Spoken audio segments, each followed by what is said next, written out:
Welcome back to the road to Grandmaster. And in honesty, it could be the never-ending road to Grandmaster, but I'll get into that in a bit. As of the time of recording, last night, Guang Guang was back, and he's announced Cyclops as a duelist. So really, there was never any doubt, was there? I mean, when you've got other characters that are coming to the game, like Colossus, for example, of the X-Men, they are clearly going to be vanguards. So they weren't going to put Cyclops in that role. I know they messed with Gambit's kit, but realistically, the guy who shoots the lasers out of his eyes, it was always going to be that he was a duelist. In fact, considering he's only got one move, they've really taken that and ran with it. They made a lot of kit out of that. Forward shooting, backward shooting, jump up in the air shooting. The one that appeals to me the most, because I've said a couple of times, aim is not my friend. The one that appeals to me is that one where somehow he hits one person but manages to hit their whole team. Basically, there's like 4 of them that he hits in one go. So yeah, I'll definitely be trying him in, well, what feels like a few months, really. I don't know who's the bigger release here, whether it's Cyclops or Deadpool. But modern day, you can play Deadpool as and when you feel. So at one point, I'm sure I'll be able to get my hands on Cyclops. But there is a lot of hype for him. I mean, I like Cyclops, but I'm by no means his biggest fan. But even I've been sort of sucked into the, oh, he's coming, it's going to be big, it's a big release, the biggest for a little while. The video when I saw it already had over 1 million views, and I think it had been up like 7 hours, I want to say at that point, 6-7 hours, I don't know, but over 1 million views. And don't get me wrong, that wasn't the first time I'd watched it, it was probably the third, but yeah, I mean, they've really nailed the character, I think. Like I said, they've done as much as they can with him. And in terms of the views, I mean, me and that Marvel Rivals channel, we're getting very, very similar.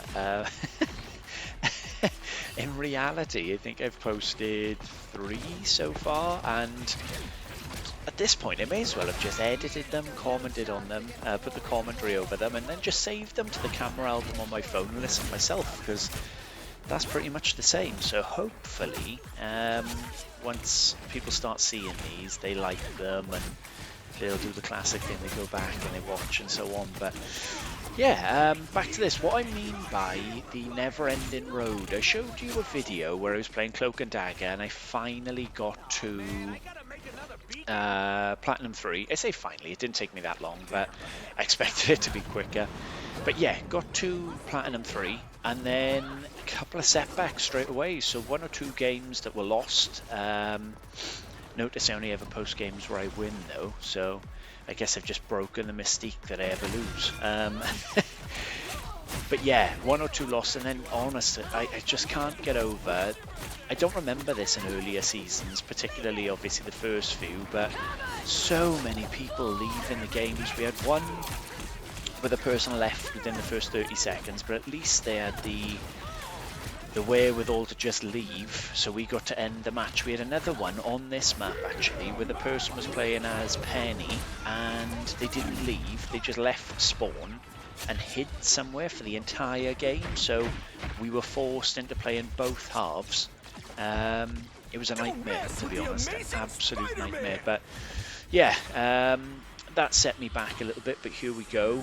This time playing as Angela. Now, if I had to pick a rank, I'm such a big Marvel fan, I try and play as many different characters as I'm reasonably good at, but if I had to pick a particular role, I'd say tank is mine, and Angela I think is massively underrated. From a TV and film perspective, I'd really like to see her actually in the films, but I think she's missed her shot with Thor and Loki being so prominent in the MCU for such a long time now. I mean, they've covered the Asgardian part and they've said that they want to move on to the X-Men, so I doubt that she's going to be coming. But her kit is really, really cool. I think people underestimate how powerful her axes are that she creates, and the flight. Being a flying tank is such a cool difference to the others. This is the best part. I mean, obviously you're rewarded basically in this game for when you take out an opponent, especially if they're far from spawn, because it's 6 against 5, 6 against 4, whatever it may be. And it normally, with a lot of characters who walk, it normally takes quite a while to get back into the battle. So, like I said, that's the reward, basically. For taking them out, you get a stronger... what's the word I'm looking for? It's in your favour as a team, you know, a stronger chance of winning because there's more of you. But with Angela, she gets back so quickly. I don't really like her flying animation, to be honest. The flying, I think, is really cool, but what I mean is the attack animation when she's flying. It's like she's like trying to skewer a cocktail sausage. I don't know. They should have had it where she throws the spear downwards, and obviously she just has infinite spears. Maybe that would have been a bit too like the tridents with Namor. Again, I don't want to make this about other characters, but how Namor just relentlessly throws those spears, but Storm has to reload the wind to attack, and now Cyclops reloads his own eyes is beyond me. But anyway, yeah, instead of just poking at them from above, Angela should be able to just throw the spears. I think it would look cooler, it would be a cooler animation. But yeah, really, really cool that she can fly to get back into the battle.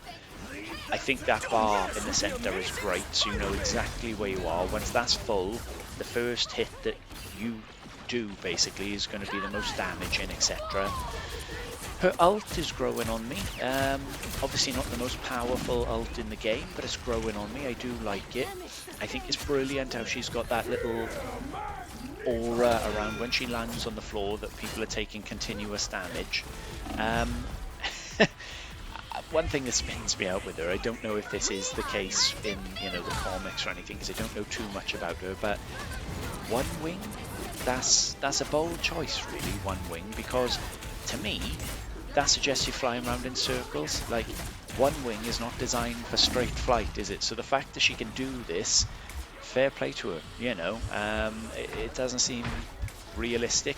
One thing I have noticed though, what is more realistic, when she puts the shield up, and the shield is excellent by the way, because coming up against the likes of Emma Frost, it even blocks some of her ult from hitting you.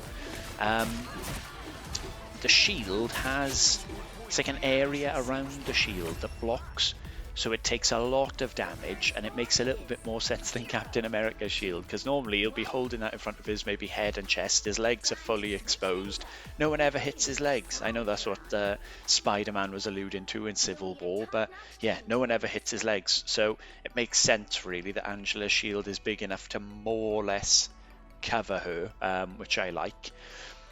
I play Angela differently than other people, I feel. And don't get me wrong, the other people might be right, you know, if they're a higher rank than me, fine, but to me a tank is a tank, it's frontline, so that's where I play. I've seen a lot of Angelas that fly into like a bit of a hiding spot, and they basically wait until someone from the opposing team appears to try and grab them and either take them back into their team, take them off the map, whatever they might be doing.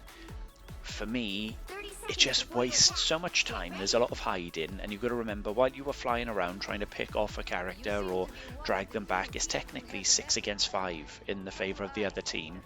Her animation is a little bit buggy, I think, so it doesn't always, even if it looks like you're square on, sometimes you still miss, sometimes it doesn't go quite right, so you've wasted a lot of time for nothing.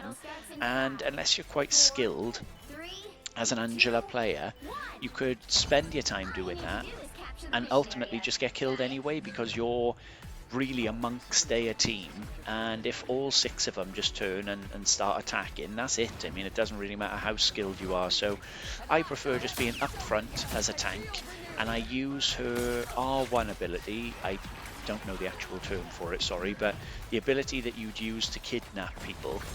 There we are, good example of how good the shield is. Still a bit of leg exposed, but we can let that go. Yeah, I use that R1 ability of the rapid flight more as an escape.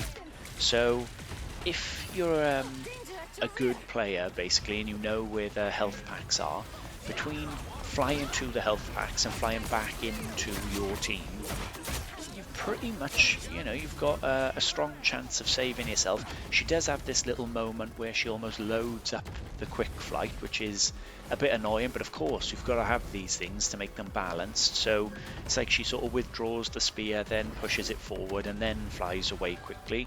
Obviously, if it happened instantly, it would be better. Or a bit of bit of weave in there, some excellent flight. Yeah, they have to put these things into balance. But I have been killed while she's sort of loading up to fly away. How am I doing in this so far? 17 and 3. Oh, I was the ace when I pulled it up. Now I'm the ace again. Yeah, so 18 and 3 at the moment.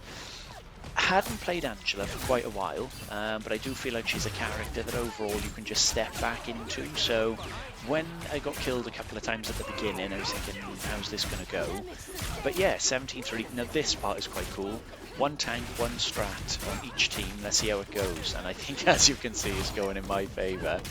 Although at that part I start to think, actually made a mistake. Followed him into this this room.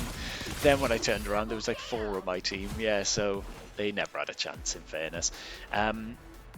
Obviously, nearly at the point now, didn't expect this game to be as quick as it is. I mean, I've had such competitive games at this level lately. This one just, you know, steamrolled through, but this is what I expected. Right from the beginning, I thought gold 3, platinum 1. I thought anything at this level I was going to be okay at, to be honest, but the beginning proved me wrong. If you go back and watch some of the other videos, they are far more competitive than I thought they'd be. But yeah, that was the Angela game in a nutshell. We've got a couple more coming up. We've got a Scarlet Witch, we've got a Hulk that I'll be putting together, editing shortly. But yeah, MVP piloted Angela nicely with the one wing. Don't know what it is. Left side wing armor, right side shield spear. Clearly done specifically. Maybe it is based on the comics. Just noticed that someone from their team ran away. Don't know at what point they ran. But yeah, ran away at some point. Don't think it was making a big difference, to be honest. I think they ran out of frustration. But I'll catch you in the next one.